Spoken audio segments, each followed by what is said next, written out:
pesanga ekoka ponanga. Très bien. Ponanga c'est bon. Na courager na ko créer makamnanga parce que ala kisinga njela ne ba peshaka. Yate nyonso naninga na fali na sabu fali. Mutu pas amutu. Mais si on crée makamnanga et ba no PCP sengo. Et ça peut bonner honneur nae. Que petit mo boya banagi na babar na banjela mais moi n'ai pas créé makamnanga azo senga na été azo bunda kaka et ça peut honneur nae sengo nae. Mettons après so visa papa billet papa njala papa fona futandako papa mona beli mutaza mutaolemba mettons yo moko créer makambo po mutalembo eza passe to za la que toyoka ki tomona ki no mona likambo pour la vomo o moni likambo apolobi. Très bien.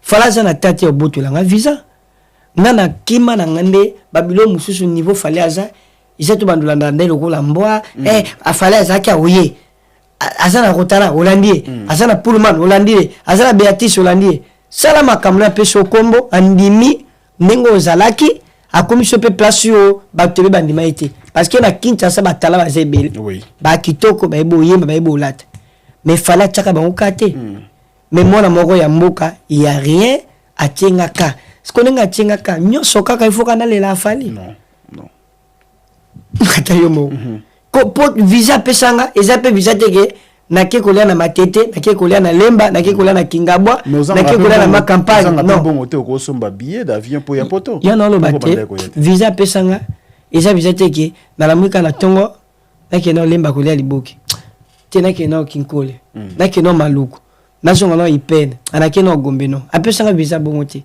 ya sentiment kaka parce que voilà parce que bitambola place que tout ana et comme ce sont ya fali amoni Foueba, koya poto ça la ba difficulté belle, et ça ba réalité est belle. Très bien. Et si qu'on fanda wapi? Ok panani, oui aux na succès. Oui au yebani. Ce qu'on fanda panani. Ok place nini. Visa pesa biso ça visa événement. Ouais. Et ça visa musique, et ça visa ya business té que na kyo suma bilamba. Kengai na kiotika ba gâteau apesa biso visa ya événement omo tina reçu potote ya ba poté belé ba France ba Suisse tout le monde aibi mais soki na ka potote na ka pona ebike poto ba ka na sentiment ti o ma mutu moko benga ka mais so komi ba maramususu mais tant événement ça double stade de France il faut na ya parce que ça visa pesa sur un événement. Très bien. Qui n'a les aéroport et c'est un aéroport ça que oui à quel événement. Ambassade de CP qui était à contribution pour à ça visa événement. Mais ambassade ngate que au Kendaga na kiosu bilamba na zongi bo au BBC visa mondial. Et ça visa sur événement. Nenga za événement bo na ye. Na si événement na zongi na Kinshasa. So na za makambo sala na sale.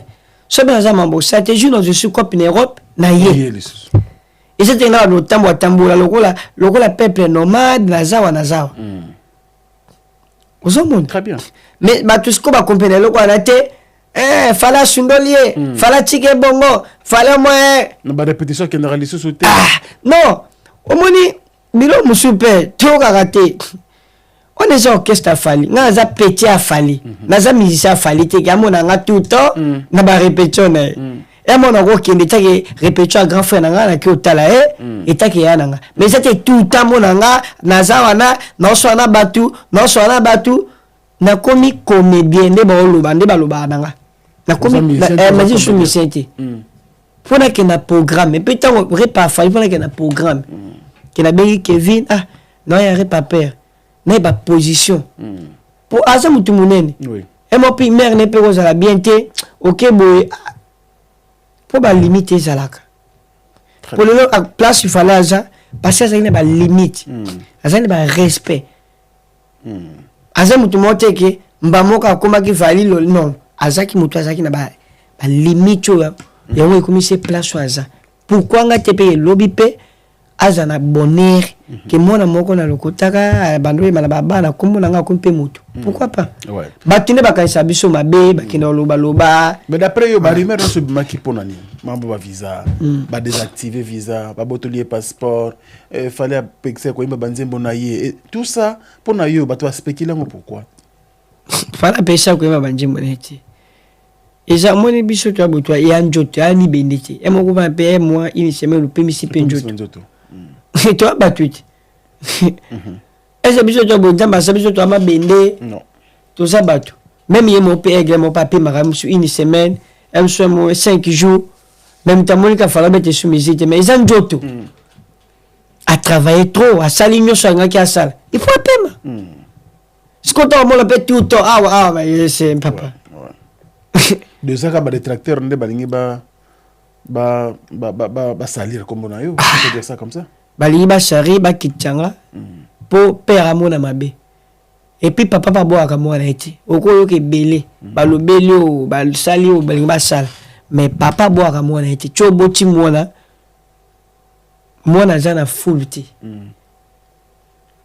très bien ba supportera mabe ya mwana o boaka eti ato boake me panjambe abi ke mwana na ye essaye ko mama nga za mwana ipa fali très bien a pas leki ya musique na makambo apesanga pona avancer lelo naza mwana penyaki ya obokola nga pe na ndaku atangisinga aolesanga sala busabwe et parfois ezaka misu makasi courage kindoki te mais naza mwana mais na bato bakenda oloba epa le petit fali bwebwe en tout cas wa bato baolinga na échoué po basepela ezana bato za sio bana oloba pe na mato aigle la kombo yo ko batonga yo journaliste yo ka kuba basango siko nga musicien na zoya kuna ndeni ye moko dukolo makambo aigle fali pupa makambo chaque jour tango la mukalikambo nyos siko babiso bama mwana moka banaki na baba boya bazabwe akomoya nana olinga to c'est pas na zate ata bomela boseka iba ennemi pasa na kati mais sokinga nazaki manager ya Ferré nanga plana internet Ferré dans un maquis pendant une année pendant une année Ferré dans un maquis j'exige à l'artiste c'est-à-dire à apprendre Koloba, c'est-à-dire je travaille sur le fond et la forme de l'artiste. Aeba Koloba, français. Aeba Koloba, anglais, parce que la communication sur le plan musical, c'est très important. Oh là là, Yanni Balé, nous avons travaillé sur la forme. Il faut faire une politique de visibilité pour qu'intégrer musique dans la scène de la musique internationale. Ce qui fait assis une année. C'est un marché et vous allez voir faire excellent c'est-à-dire aujourd'hui je conclue par dire que élégance on a respecté envers mais comment tu peux demander à un artiste de la tricherie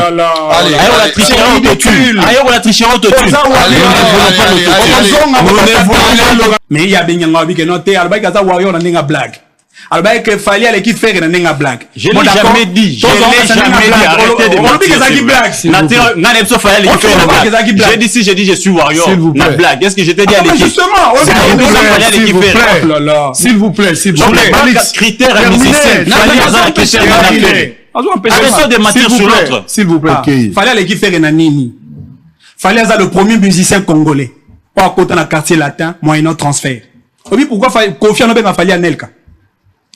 Faire le premier musicien à avoir contrat dans le quartier latin fait la c'est ridicule. C'est ridicule. Faire avoir contrat dans le quartier latin qui m'a un moyen la répétition. C'est le premier musicien. Chers collègues, Tika Tactique One. Merci. Oza, grand journaliste, Tika Tactique One. Ok. Premier musicien à avoir intégré dans le quartier latin, moyennant transfert, Yemo Kofi Bengai à Nelka, le transfert le plus cher.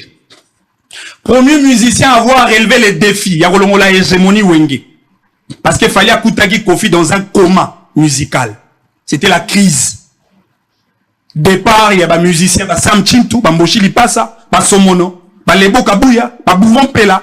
C'était une crise et le remède pour relever Kofi, c'était Fali. C'est pas possible. Les faits sont là. Fali qui a créé Fali. Tu as promis de ne plus parler. Oh là là. Tu as promis de ne plus parler. Mais un mensonge grossier. Fali est le seul musicien congolais Oyo Azaki déterminé et avec une confiance de soi. Il a relancé l'album pendant que Wenge a eu succès. Quartier la a succès. Fallait m'appeler si faire et motivation. Il y a aussi la groupe et puis il y a aussi l'album. Encore une fois, quand Fali a lancé son premier album, Faire était le premier à Kubenga Fali. Pour nous que moi la félicitations. C'est-à-dire, Lélo, même la musique n'a mais s'il vous plaît, je me sens gêné. Même la musique n'a pas qu'on a Côte d'Ivoire. Parce qu'on a dit comment couper, décaler et même la musique.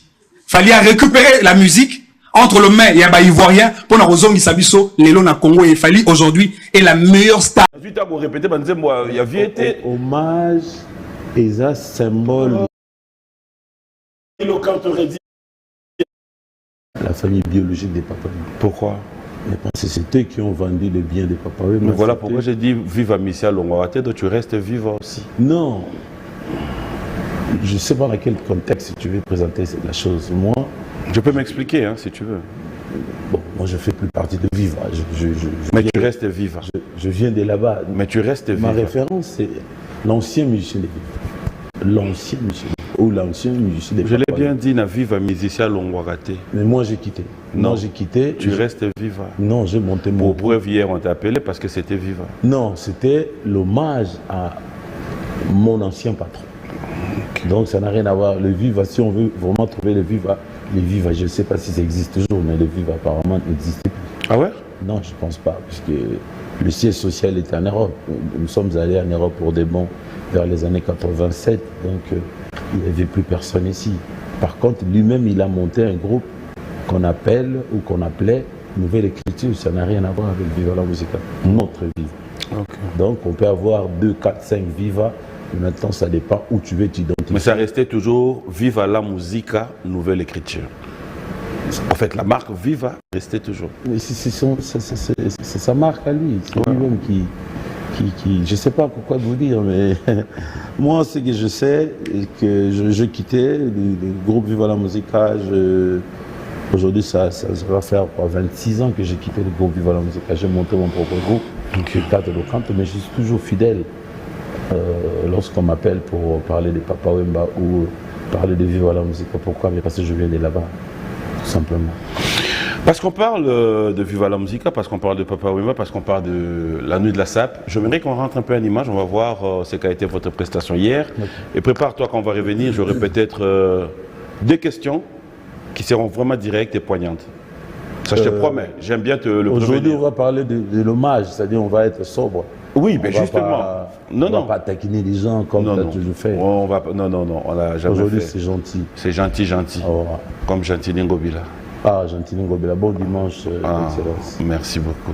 Allez, fidèles téléspectateurs, nous allons rendre Pullman. C'était donc hier où nous avons eu à passer des très beaux moments avec Baïlo Kanto, Redi Amissi et, comme je vous ai dit, les sapeurs ont pris part à ces grands événements.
C'était une partie, mais Dax, je pense qu'il faudra me rajouter l'autre partie quand même. Pardon? Ce n'est pas gentil de voir. Qu'est-ce qui n'est pas gentil? Mais de voir que. Mais qu'est-ce qui n'est pas gentil? 2 secondes seulement d'image. Qu'est-ce qui n'est pas gentil? Alors qu'on a fait. J'avais envoyé ton équipe là-bas. Est-ce que les organisateurs nous ont envoyé les images? Mais j'ai vu un grand journaliste, il s'appelle Pimbo Maï. Mais voilà pourquoi tu as les images. Et puis je viens de les dire. Des images de 2 secondes. Mais je viens de les dire. C'est pas 2 secondes, monsieur. Et je viens encore de les dire tout à l'heure. S'ils peuvent bien nous ramener encore dans un autre contexte. C'est quoi ton problème? Mon problème, c'est qu'on n'a pas beaucoup de temps dans l'antenne. Dac, c'est bon? Allez, Michel, est-ce qu'on peut avoir la suite? Parce que là... En tout cas, c'est d'éviter. Le temps qu'on prépare ça, hein, on va vraiment prendre la suite. C'était pas encore préparé depuis... On va prendre la suite. Non, il y en a. Mais après, ce sont des plages, hein, messieurs. Ah. On va t'apprendre comment ça s'est passé ici. Non. Alors, je disais tout à l'heure, on va regarder les images, on va revenir, mais après, j'aurai quand même des questions. Redi Amissi, oui. Oye, Okomi, oui. Babenyo événement mené la nuit de la SAP. Soirée mobimanga mona daki wana.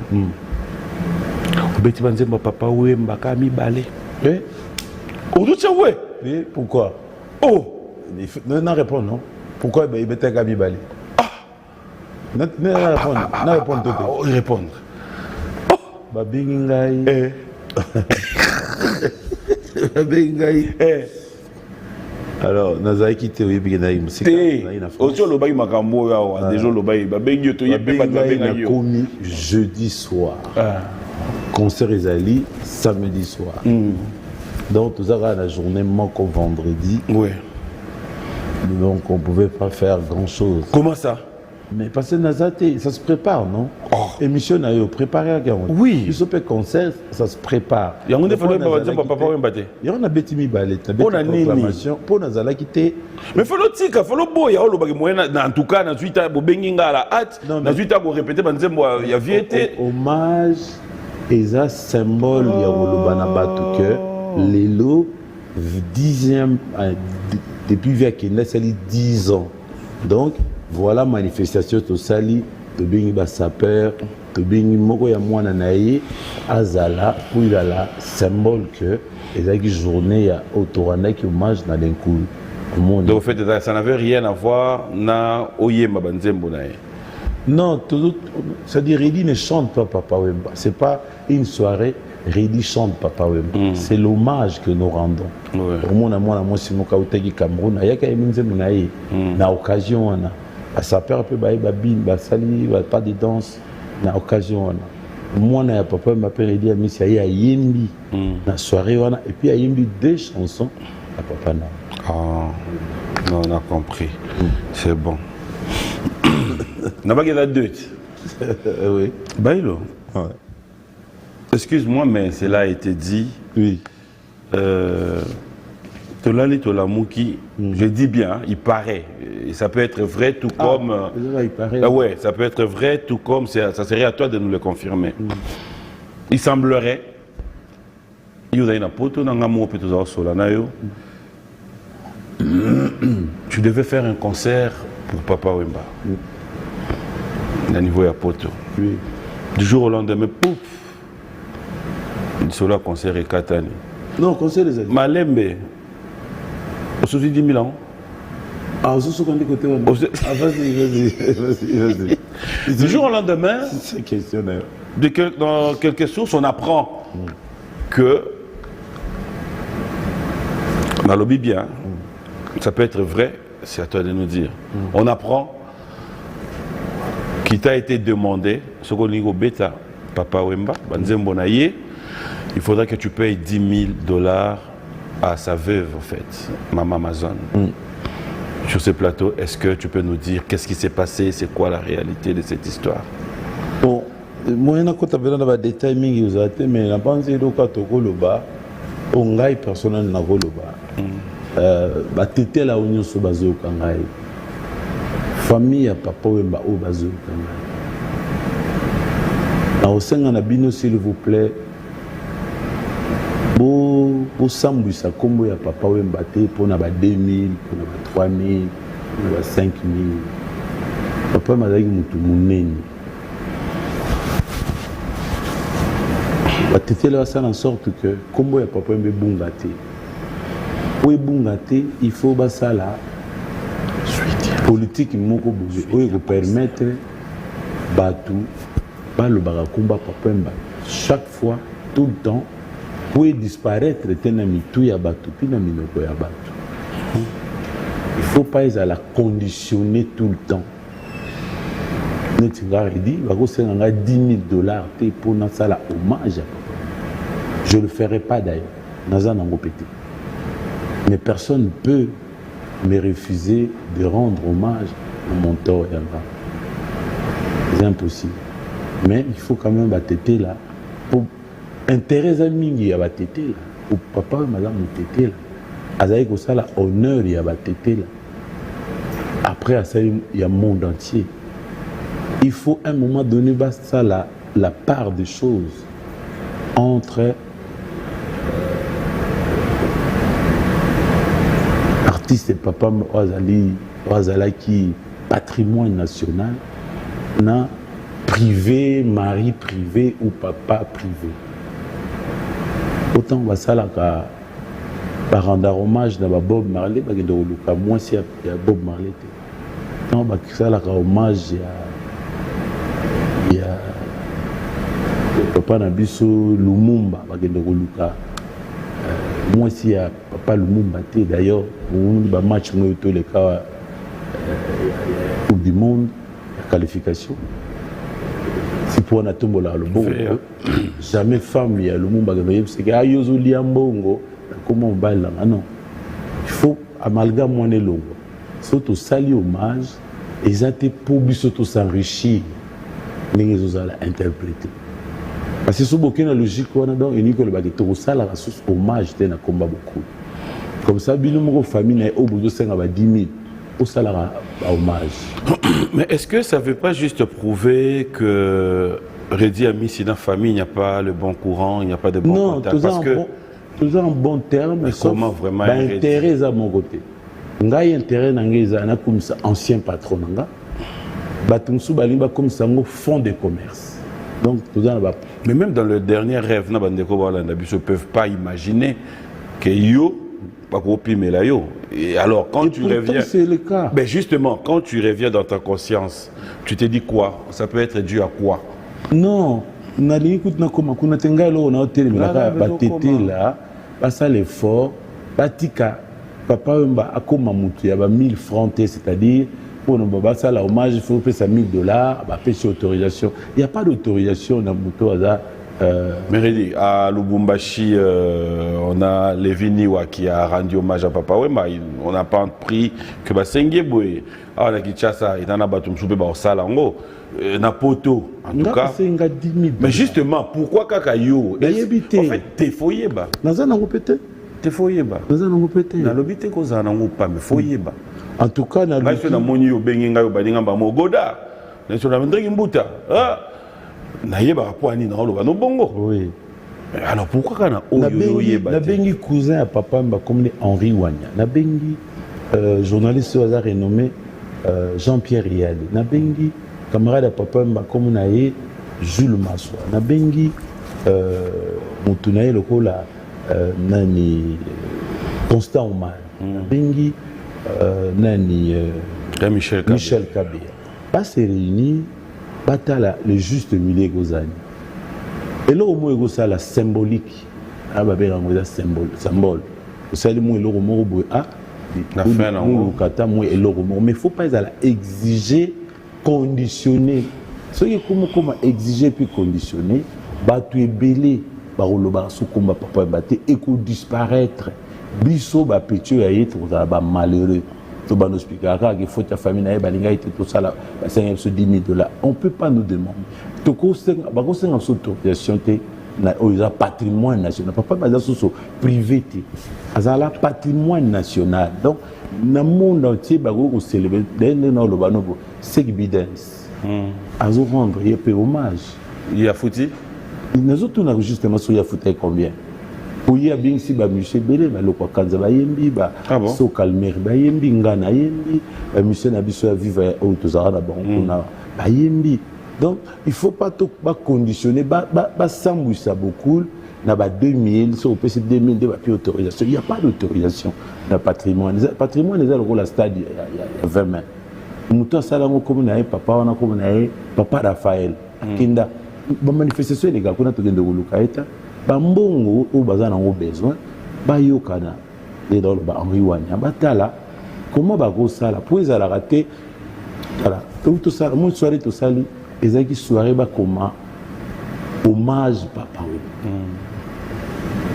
Mais, compte tenu, il y a ma cambo, $10 000, $20 000, attends, qu'il y a un parquet, moi, bah, comme papa, bah, tchango, la soirée, la nuit de la sape. La nuit de la sape. Pour n'a pas longola, bah, malentendu, bah, ils utiliser comment papa m'a pas bon. Non, comment papa m'a utiliser on te pas bon. Bateau bazo quand ça bon bazande na erreur. Comment papa m'a bazo lo bango po ebunga te. Po tozana ba musicien boni o bakufa awa na RDC. Parce que là on va hommage. Alors il faut pas comme à payer beaucoup. Tant que comme il y a beaucoup, il faut pas battre reprocher parce que ah bien on beaucoup le banda kenda au salaire l'autre. Tu répondre les gars que famille na inde bazo senga biso autorisation. Tu foutre ba 10 000 €. Ngaza na ngote. Redia monsieur. Ngaza na ngote. Si photo seront président de la République, tu oui, oh, et comme mais oui, parce que oh, mais comme parce que avant battre Kandako, il y a Papa Wemba, tu connais là qui président pour toi, c'est que tu as pour ça battre Kandako, il y a Papa Wemba, mbongo na tout ça na mausolée. Yo mona mausolée, ndako teka mate, yo ça mate.